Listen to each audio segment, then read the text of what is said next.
Welcome back to the class, everyone. Today we're going to be talking about roster building once again. We did a video like this about 6 months ago or so where we went through and we ranked, really I think those at the time was the top 29 teams in the game, where you wanted to prioritize them, why they are as good as they are. And this is meant to be an update to that video because a lot has changed. We've gotten a few new teams, we have understood some teams better, and then on top of that we've gotten several lifter characters that have made a lot of the really bad teams fairly good.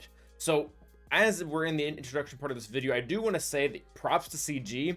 It actually looks like in some manner, some fashion, power creep is dying. And what do I mean by that?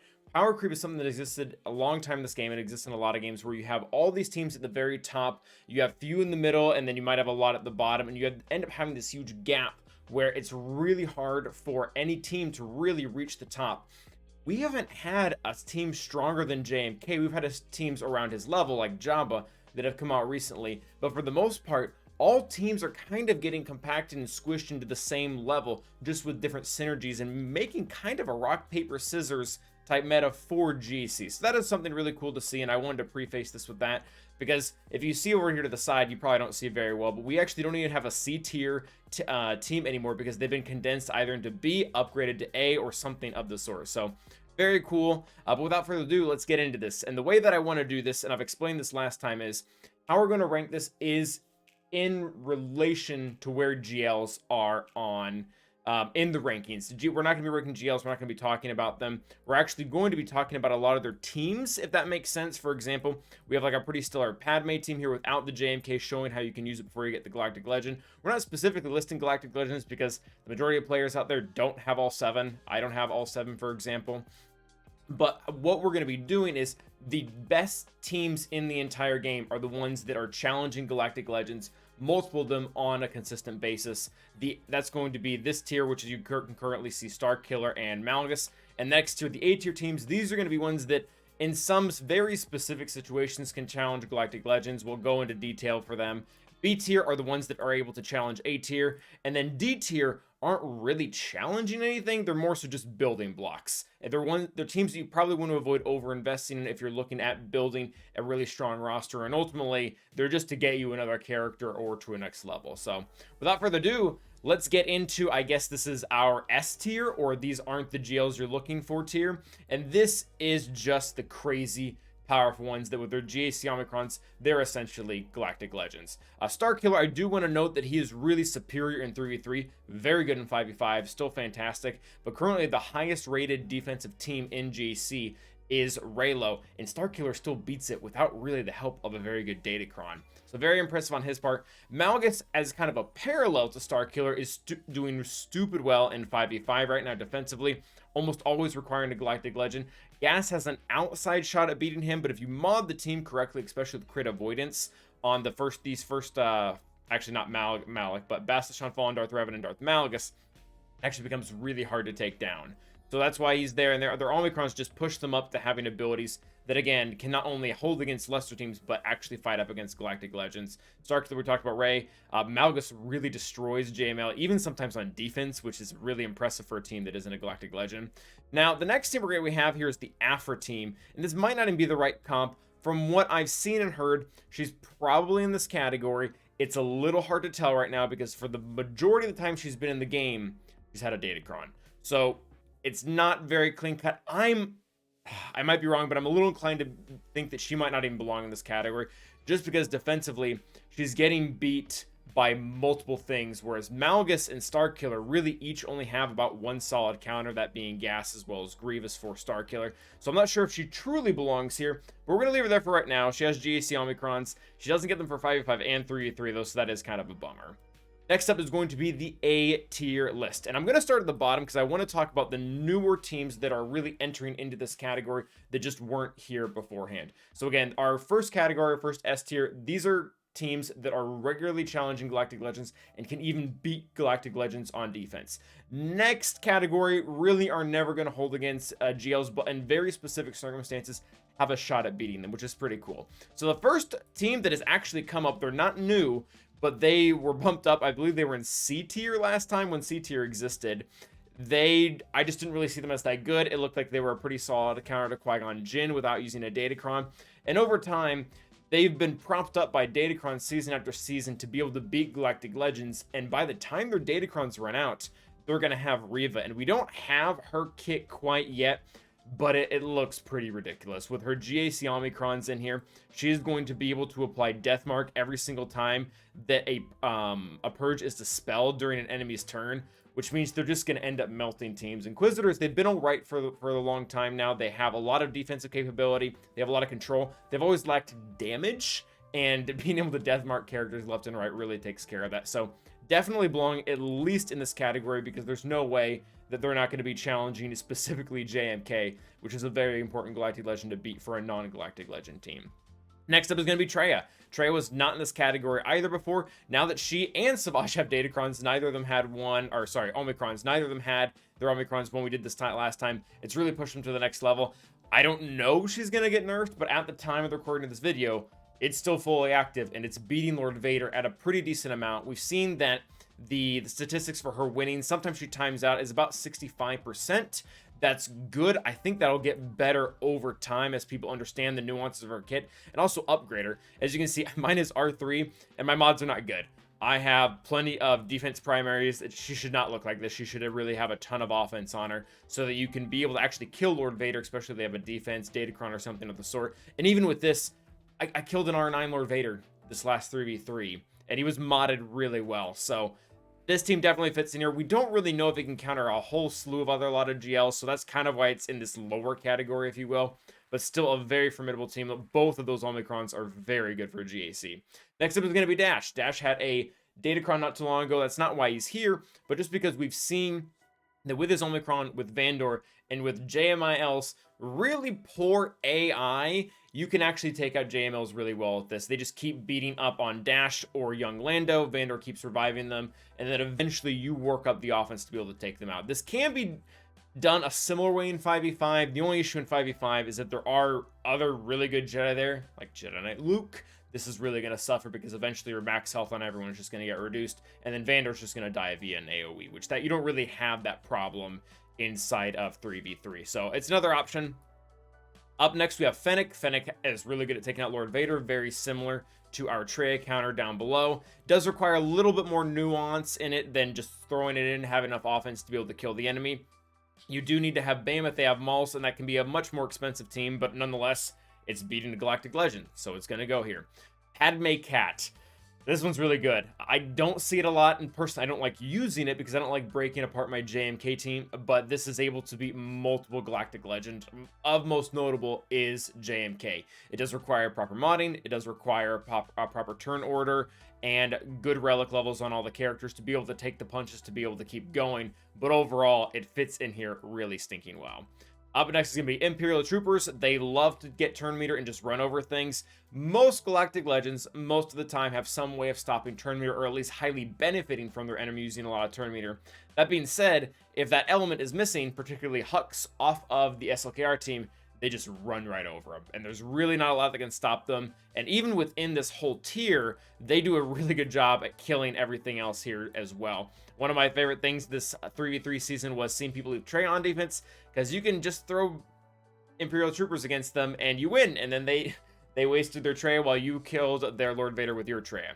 Grievous is next. We're not going to be talking about Trench too much this time, just because I don't really know how good he's going to be, and I don't want to consider taking away Watt or Newt or Django, who are, spoiler alert, all in squads here. At least I believe they are. And Newt is with GG. Very good squad. Has a very good chance at taking out both C and JML. If the comps are right, Malak kind of messes up the C counter, as well as other elements like Jedi Luke will mess up the Jedi, or the versus the Jedi. Next up is going to be Jedi Luke and the Oldies. This team has been the classic one. This might be the really OG, or one of the OG counters for Galactic Legends. This is the one that was made to beat SLKR. Standard First Order.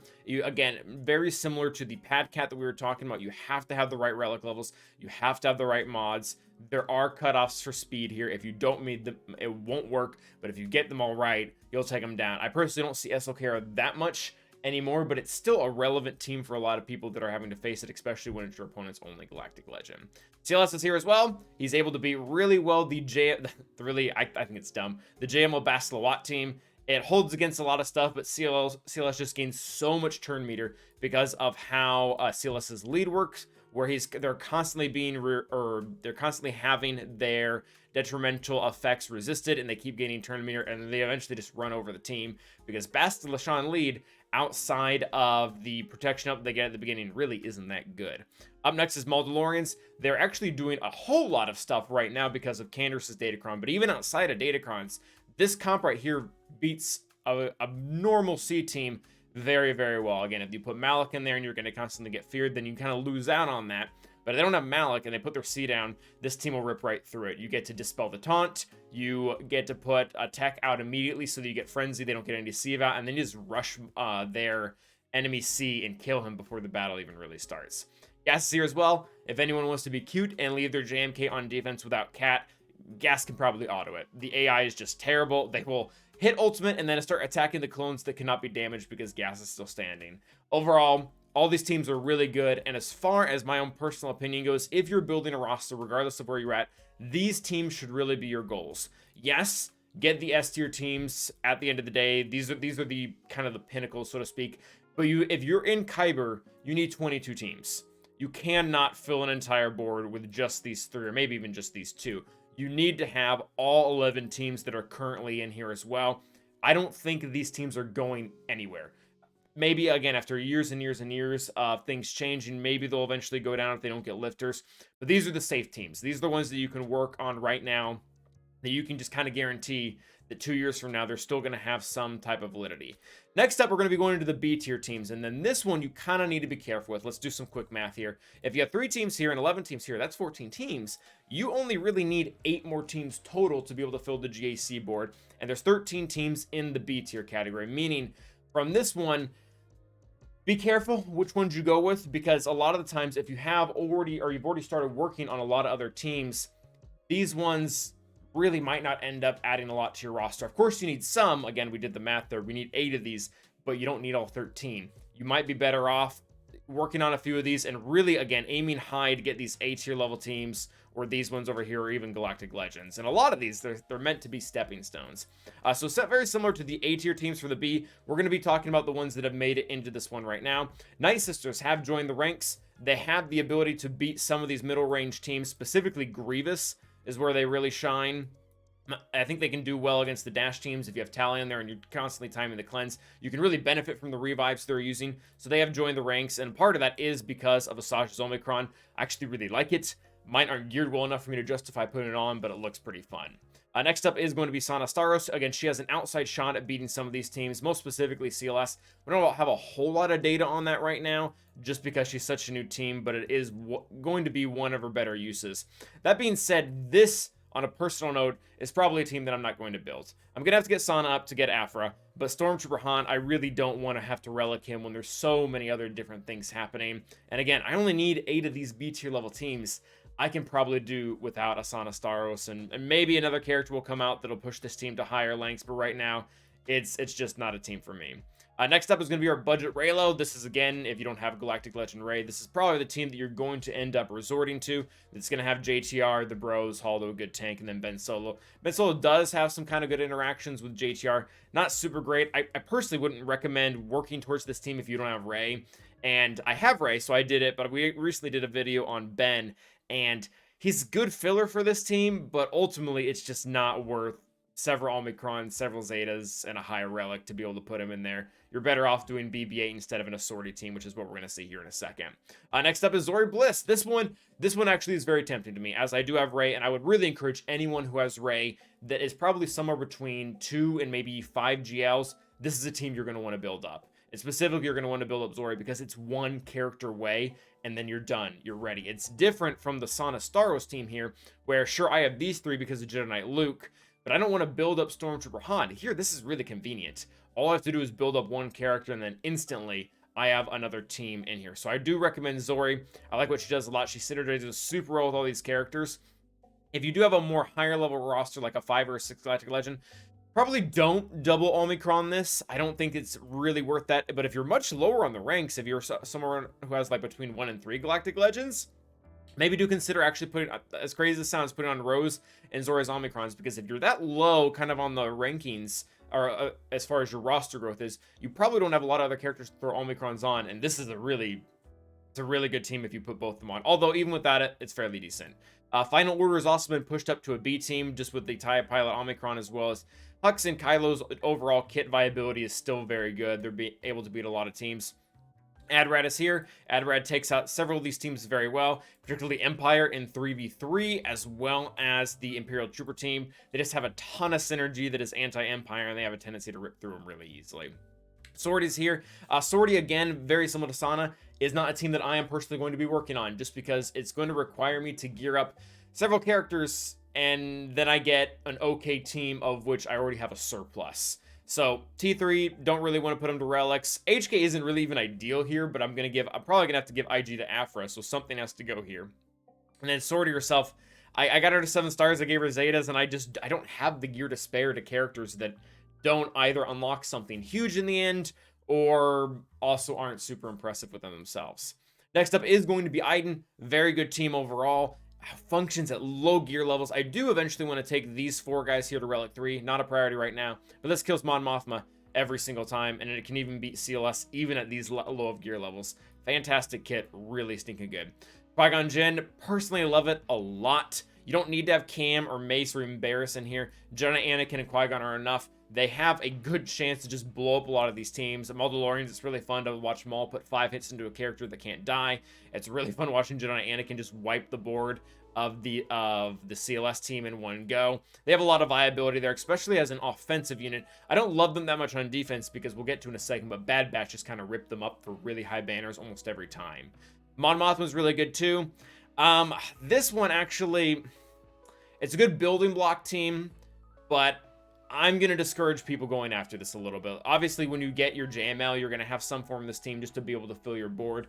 But going all out on relics for this just to have someone's gear 12 Iden beat it, I don't know if that's a great trade, especially because people are pulling Iden off of defense now because of how good Wampa is and several other teams. So I have it built, kind of, the Relic one, but if you're getting JML, maybe just, do Kyle Katarn and have maybe Biggs and Wedge sit here. I'm not sure if this is the best option nowadays. Again, especially if you already have 8 of these other teams going for you. I don't know how much of a difference Mon Mothma is actually going to make.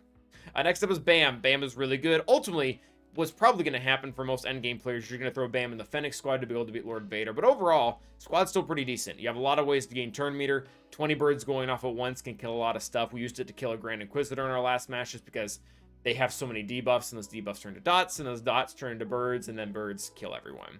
Wampa's here. Fantastic character. Can solo General Grievous. Has an outside shot against C if the comp is bad enough, as well as can do well against Dash if you time the cleanse correctly. Bad Batch, we already kind of talked about them. They, similar to a few other teams in here, are very mod dependent. If they go first, they will have a good shot at beating a ton of these teams in here. If they go second, they're going to fall apart really quickly, especially if a key character like Echo is stunned or killed. So overall, good teams. You're going to need some of them. Figure out which ones fit best for your roster, go for them, and try not to overcommit on some of the ones that just aren't going to make a difference or just going to end up sitting on the sidelines once you do eventually develop these A-tier squads as well as the S-tier here.